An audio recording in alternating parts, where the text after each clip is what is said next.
Hello, Book 2.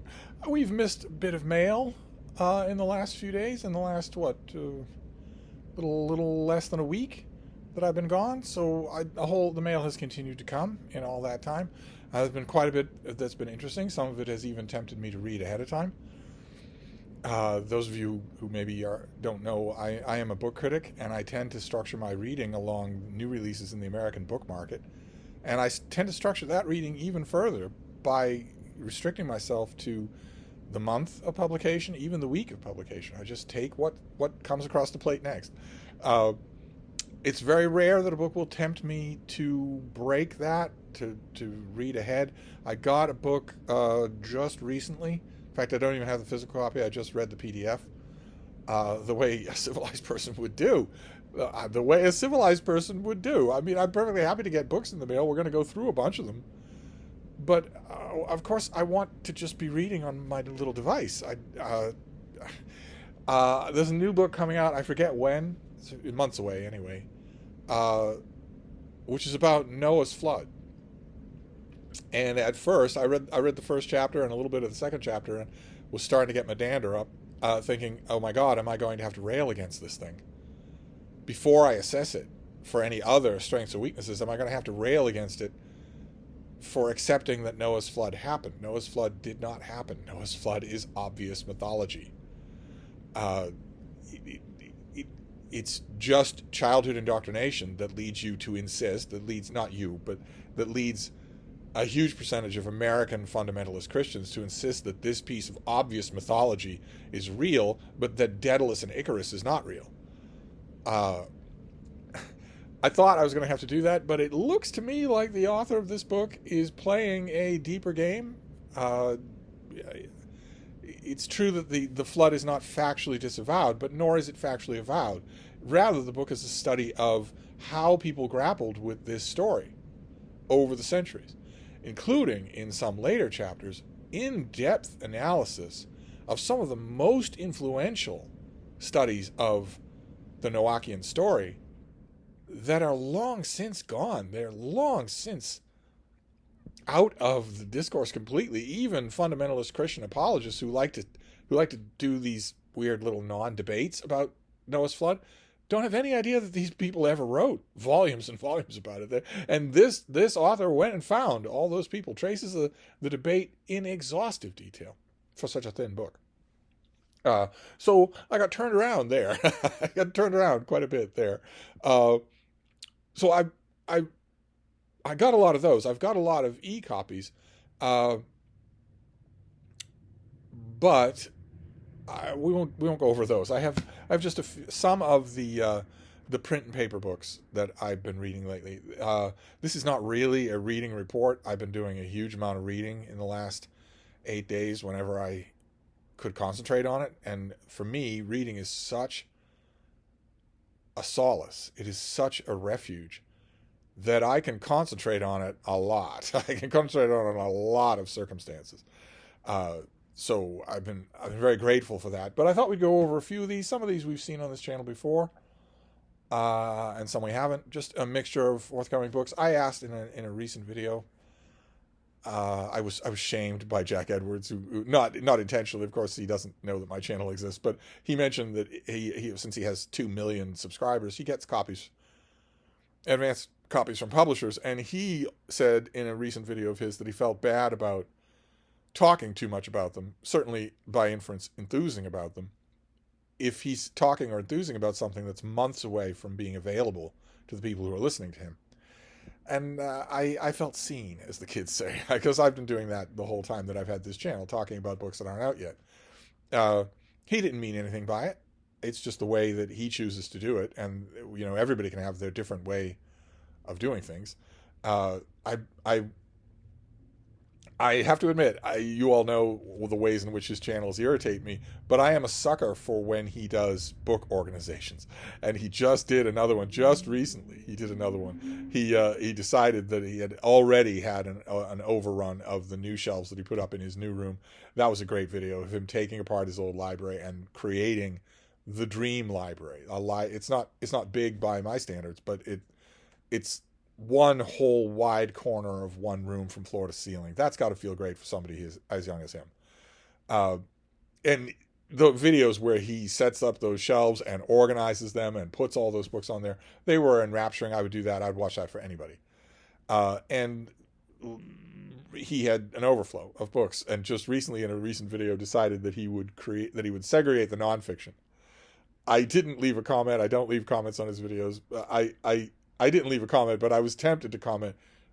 The more you separate them, the easier it is for you to completely ignore them.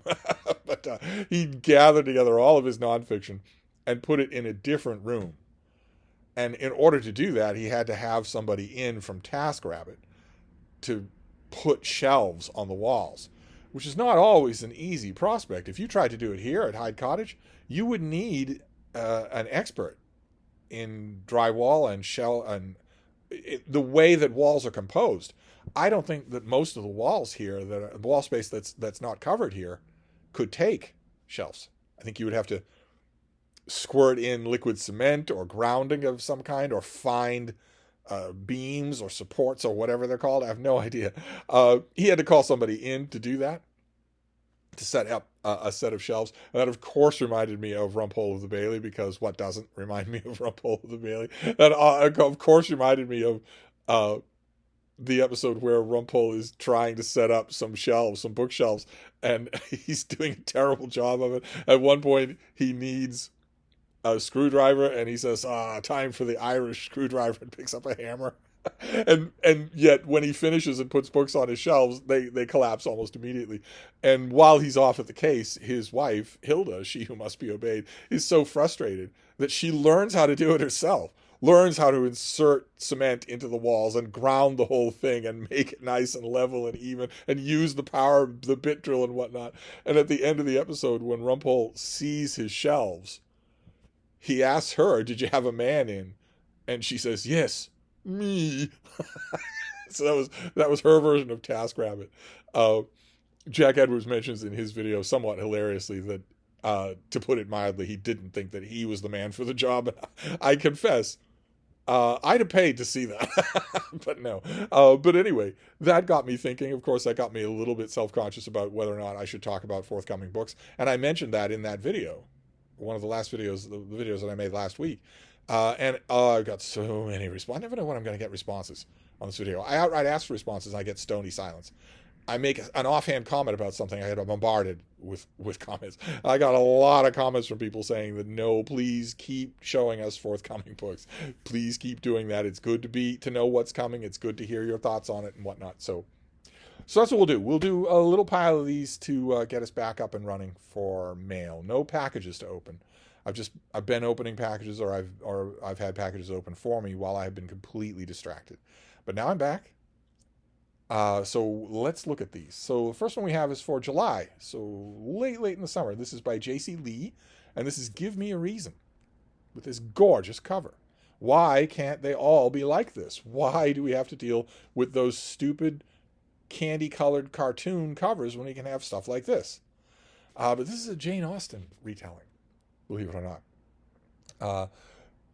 This is a modern retelling of Jane Austen's Persuasion, in which a K-drama actress gets her second chance at love with a man she left to save her family. I have no idea what K-drama is. Is that the drama equivalent of K-pop? For 10 years, Anna Lee told herself that Frederick Nam was her past. To save her father from bankruptcy, she dropped out of UC San Diego to pursue an acting career in Korea. Anne had to stop Frederick from following her and ruining his future. Breaking up with him was the best way she could love him. After Anne left him, Frederick spent years loving her, missing her, and hating her until he decided to live his life for himself. He followed his dream and became a firefighter in Culver City. He didn't need romance. He had his work and his friends. When she returns to Los Angeles, Anne and Frederick find themselves in the same wedding. She as her cousin's bridemaid, and he as his friend's groomsman. Even though he is cold and distant with her, Anne can no longer deny that she never got over him, not even close. As for Frederick, needing to take care of Anne is a habit he can't seem to kick, but that doesn't mean he has to forgive her. Well, Uh, all I can comment is that muscular groomsmen in nice, tight silkwear with skin-tight vests don't need to be forgiven to be enjoyed on immediately before or immediately after the wedding day. But you could see the bare bones of persuasion there, and it all depends on the writer. I could swear that I've read J.C. Lee before, but I'm looking forward to it. Should we read about J.C. Lee? Writes poignant, sexy, laugh-out-loud romance featuring Korean-American main characters. Okay, but I will be the judge of that. How about your biography? Her books have been featured on lots and lots of bestseller lists. She seems like a beloved author. And if you love this author, she seems like a beloved author. She makes her home in sunny California with her tall, dark, and handsome husband, 2 amazing boys, and a fluffy rescue. Okay, both of us are hoping that the fluffy rescue is a dog. Yeah? And not a cat. I hope that that's true. I was throwing out some food in the backyard, last night. Or no, not last night. It was pouring buckets of rain last night. But the night before that, I was throwing out little bits and crumbs, always under the assumption that those little bits and crumbs were going to the raccoons that live up the hill. I know the tree in which they live. But the sun sets a lot later, and a while after I threw those things out there, I thought, I might want to just stick my head out the window and look down and see what's out there. And it was a cat. It was a feral cat, just contentedly eating. I stuck my head out, because the angle's wrong if I don't. I stuck my head out, and it looked up at me and went, and then went right back to eating. Anyway, so that is Give Me a Kiss. Or no, Give Me a Reason. Give Me a Reason. Look at that. How lovely that is. So that comes out in July. Then we have this thing here. I'm pretty sure that we've already seen this. This is Wildcat Dome by Yuko Tsushima. And it's translated by Lisa Hoffman Kuroda. Wildcat Dome. This is the finished copy. Plenty of blurbs. Chakraborty, Boris Kachka, Rivka Galchin, Andrew Martin. Andrew Martin has praised this author. What does he have to say? Not that anybody cares. Vital. Tsushima's early novels are always implicitly, though rarely explicitly, political. But it is the remarkable specificity of her characters and situations, the sense one gets of having lived these lives alongside them, that makes her work so worthy of rediscovery.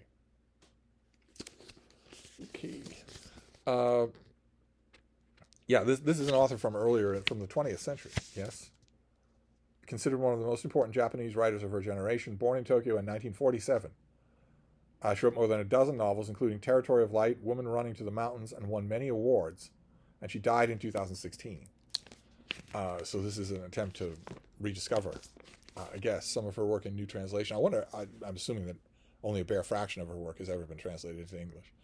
What have we got here, though? Mitch hasn't spoken to Yonko in months. As children, they were inseparable, raised together in an orphanage outside Tokyo, but ever since the sudden death of Mitch's adoptive brother, Kazu, they've been mourning in their private ways, worlds apart. In the aftermath of the Fukushima nuclear catastrophe, Mitch finds himself mysteriously drawn back to his home country, to Yonko and to Kazu, whose voice keeps speaking to both of them. Even though Mitch and Yonko have drifted apart, their fates remain entangled. Long ago, they witnessed an unspeakable tragedy, one they've kept secret their entire lives. They never speak of it, but it's all around them. Like history, it repeats itself. And this is called a sweeping and consuming late novel. Okay, so a late novel from this author, writing about current events, writing about at least where the Fukushima disaster is a pivotal event in the story. That's interesting. Then we have Lydia Millett. This is The Atavis, a collection of short stories with, this is worrying, right? This is worrying. We had a couple of years where American book covers were not unbelievably hideous. This is not unbelievably hideous. These two are unbelievably hideous. Let's hope we don't go back to that, right? Let's hope we don't. But let's see what we have here. So this is a collection of short stories. The word atavism, coined by a botanist and popularized by a criminologist, refers to the resurfacing of a primitive evolutionary trait or urge in a modern being. This inventive collection from this author offers overlapping tales of urges ranging from rage to jealousy to yearning, a fluent triumph of storytelling, rich in ideas and emotions, both petty and grand. The titular atavists include an underachieving, bewildered young bartender, a middle-aged mother convinced her gentle son-in-law is fixated on geriatric porn, a bodybuilder with an incel's fantasy life. What kind of bodybuilder is there? An arrogant academic accused of plagiarism, and an empty nester dad determined to host refugees in a tiny house in his backyard. As they pick away at the splitting seams in American culture, Millet's characters shimmer with the sense of powerlessness we share in an era of mass overwhelm. A beautician in a waxing salon faces a sudden resurgence of grief in the midst of a bikini Brazilian. No idea what a bikini Brazilian is. A couple sets up a camera to find out who's been slipping homophobic letters into their mailbox. A jilted urban planner stalks a man she met on a dating app. Okay, so this comes out at the end of April, and I don't know. I had the advanced copy of this, but I haven't touched it, so I haven't delved into this at all. I think it's a safe assumption that there are going to be no actual atavisms in any of these stories. It's probably just a word that Lydia Millet learned and likes. But anyway, short stories, contemporary short stories. Then we have something coming out in July again. This is by Molly Beer, and it is called Angelica, For Love and Country in a Time of Revolution. So this is nonfiction. What have we got here? There we go.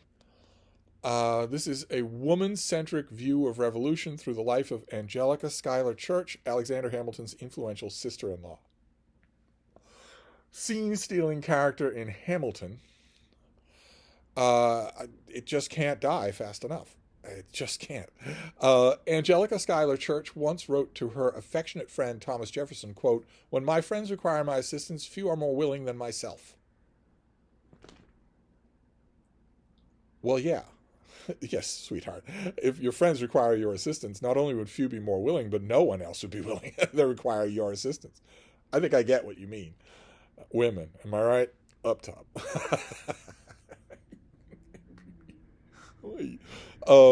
Sooner or later, one of them will become a good writer. Oh, BookTube, did you miss me? Through the American Revolution, Angelica's contributions were acts of friendship, hosting indigenous leaders at her Dutch family home in Albany, traveling to Yorktown to safeguard the critical Franco-American alliance, celebrating George Washington's inauguration as the first president. At the pinnacle of her mature influence, this complex, well-connected woman, fond of luxuries and inclined to excessive sauciness, bridged the leadership of 3 countries. An enthralling and revealing telling of the birth of the United States, this portrait of Angelica is woven from her letters and other primary sources. In telling her story, Molly Beer illuminates how American women have always plied influence and networks for political ends, including the making of a nation. Okay. Well, that's great. Fantastic. This is an advanced copy, so it might not have any kind of references or anything, and of course it won't have a bibliography because works of nonfiction don't anymore, even though they want me to take them seriously. But I'm trying to remember the last time that this person had a biography, and I don't remember one, so it might be a while. Then we have something from September, all the way in September. This is by Ellen Wohl, and it is called Following the Bend: How to Read a River and Understand Its Nature.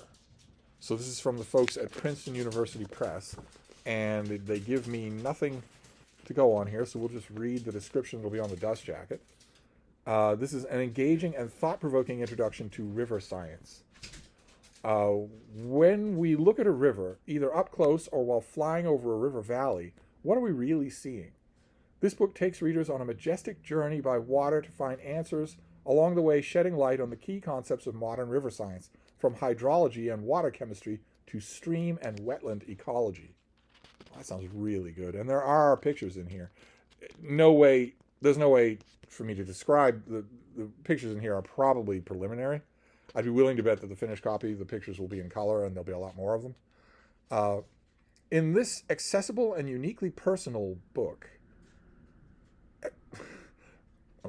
Ellen Wohl explains how to read a river, blending the latest science with her own personal experiences as a geologist and naturalist who has worked on rivers for more than 3 decades.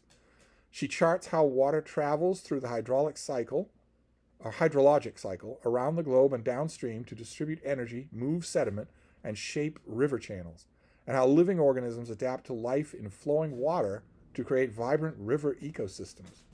She looks at the role of disturbances such as floods and droughts and discusses how geologists interpret the sedimentary record of past river processes.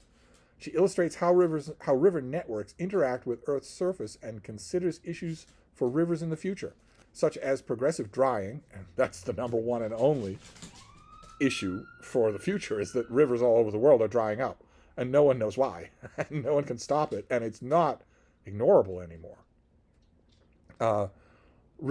Progressive drying, river restoration, and the legal personhood of a river to maintain its distinctive spirit, identity, and integrity.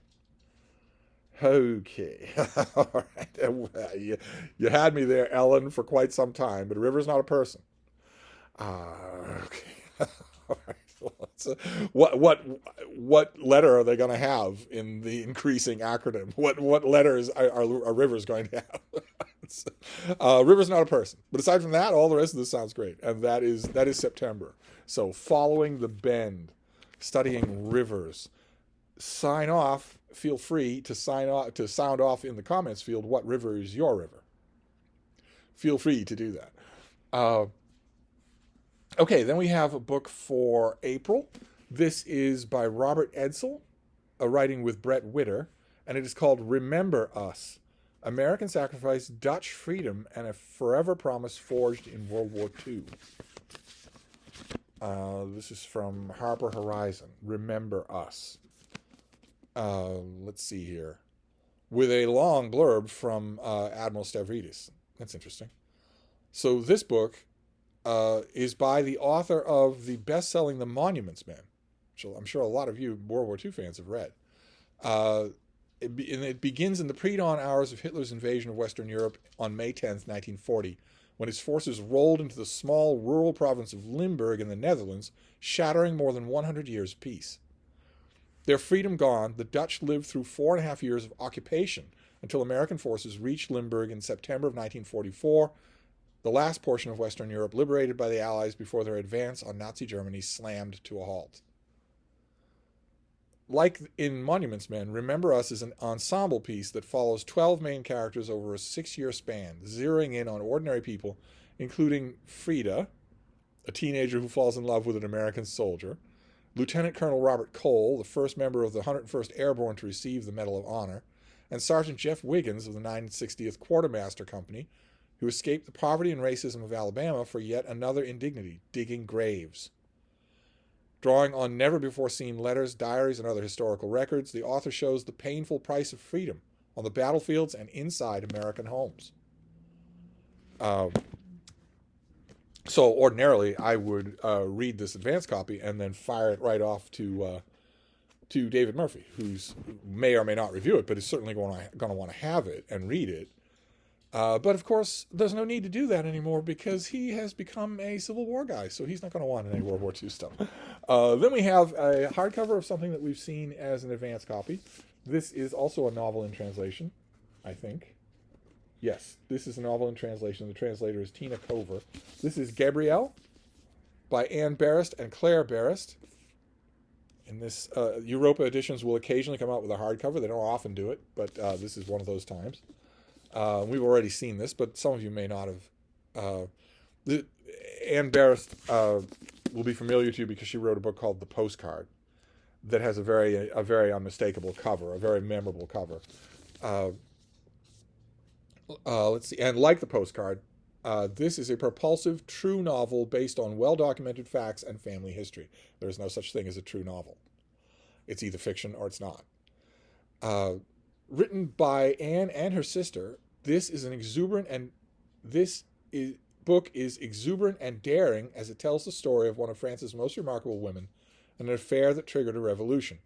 A book about love and creativity, a quest for the essential, elusive truth of a complex woman's life, and a novel with a bold question at its heart. What connection exists between new ways of loving and living and new ways of thinking and creating? This is the story of 3 young people who changed the world.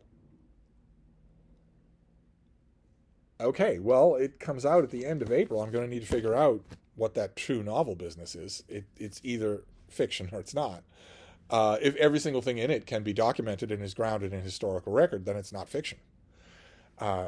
Again, I mentioned in an earlier video that we're living in the age of gaslighting. But you telling me that this is fiction, if it's not, doesn't mean I'm going to believe you. Then we have another April event, release. This is the finished copy of something we've already seen. This is Fugitive Tilts, a collection of essays by Ishii and Hutchinson. I probably griped at the time that there are probably no essays in here, but let's see. In this book, the poet Ishii and Hutchinson turns to prose to create an incomplete biography of love. Love of poetry, discovered in childhood, love of home and its continued disconnections and returns, and love of the works and artists, from Treasure Island to John Coltrane to the Jamaican music of his youth, that look over him with an angel's aura.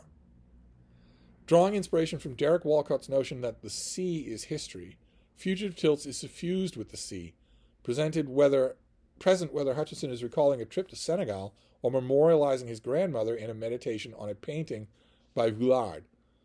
With this fresh archipelagic sensibility, Hutchinson confronts the fraught questions of inheritance and influence, acknowledging, in his words, something outside our view.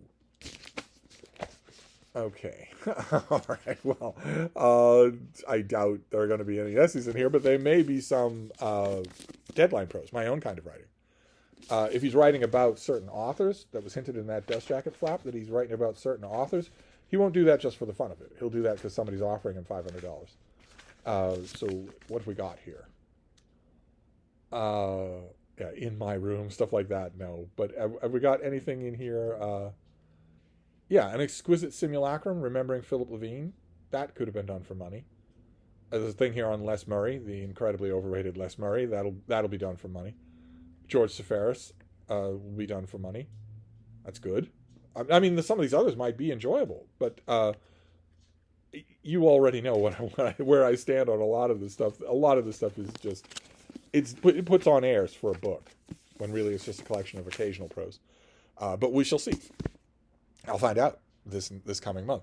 And then finally, a great big novel. I think this is a great big novel. This is by Olivia Blake, who did the Atlas 6 that a lot of you will know. A lot of you will have seen it in your bookstores. This is called Gifted and Talented. Obviously, an attempt here to recall the cover design of the Atlas 6. So let's see what we have here. Oh, very nice. Very nice. And papers there. Quite nice. Let's read the dust jacket together. Thayer Wren. Oh, we've got Wrens on the end papers. The brilliant CEO of Ren Fair Magitech and so-called father of modern technology is dead. Any one of his 3 telepathically and electronically gifted children would be plausible inheritors of the Ren Fair throne. And electronically is spelled with a K instead of a C. So I'm assuming that in addition to the superpower of telepathy, they also have superpowers related to tech. At least so they like to think. Meredith, textbook accomplished eldest daughter and head of her own groundbreaking biotech company, has recently cured mental illness. You're welcome. If only her father's fortune weren't her last hope for keeping her journalist ex-boyfriend from exposing what she really is, a total fraud. Arthur, second youngest congressman in the history, fights the good fight every day of his life, and yet his wife might be leaving him, and he's losing his re-election campaign. But his dead father's approval in the form of a seat on the Ren Fair throne might just turn his sinking ship around. And then, you were doing fine with Meredith and Arthur, and then you name your third kid Elidh? E-I-L-I-D-H? Once the world's most famous ballerina, okay, has spent the last 5 years as a run-of-the-mill marketing executive at her father's company after a life-altering injury put an end to her prodigious career. She might be lacking in accolades compared to her siblings, but if her father left her everything, it would finally validate her worth by confirming she'd been his favorite all along. On the pipeline from gifted kid to clinically depressed adult, nobody wins, but which Wren will come out on top? So, Succession, only with some superpowers thrown in. Okay, gifted and talented. All right, so this is, and what did I say? When did I say this was? This comes out on April 1st. So, soon, very soon. So I need to sort all of these on the new bookshelf. But there you go. There is just some stuff that's coming out. I don't think we hit anything that's out already. Maybe one exception. Maybe that Fukushima book. It might be out already. I think all the rest of these are coming out either in April or later. So we've got a little bit. And we'll be back on the train, so we'll do more. I don't want to swamp you with videos now that I'm back. So we have Gifted and Talented, Fugitive Tilts, essays by a great poet, Gabrielle, novel in translation, Remember Us, about the Dutch War, and really, really, not to fault this book, it's trying to do other things, I guess. Where is my 1,000-page book about the Nazis versus the Dutch? Where is that book? Where is it in the last 30 years? Or more. Then Following the Bend, The Life of Rivers, and whether or not they can vote in your next municipal election. Angelica, about a lost mother of the American Revolution. Unfortunately, the cover design here is obviously meant to recall Hamilton, because it just won't die. The sooner it does, the better, but it has not. Then The Atavis by Lydia Millett, collection of short stories. Wildcat Dome, which got praised by Andrew Martin, but what's he done lately? And finally, Give Me a Reason by J.C. Lee, a Korean-themed retelling of Persuasion. So very nice, a nice variety. I'm going to wrap this up rather than go on and on, but I'll be back, and we'll do more books together. Thank you, BookTube.